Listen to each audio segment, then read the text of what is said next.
I ran into this last week. Here's what fixed it for me.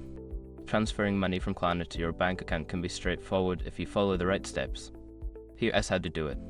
Step 1. Open the Klarna app. Launch the Klarna app on your smartphone. Make sure you are logged into your account to access your balance and transfer options.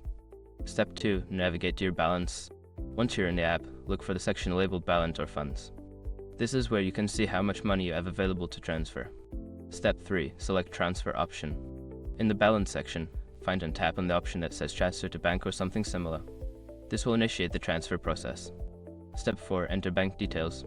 You will need to input your bank account information, including your account number and routing number.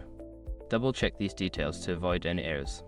Quick gotcha: if you enter the wrong routing number, the transfer could fail, so ensure it matches your bank's information.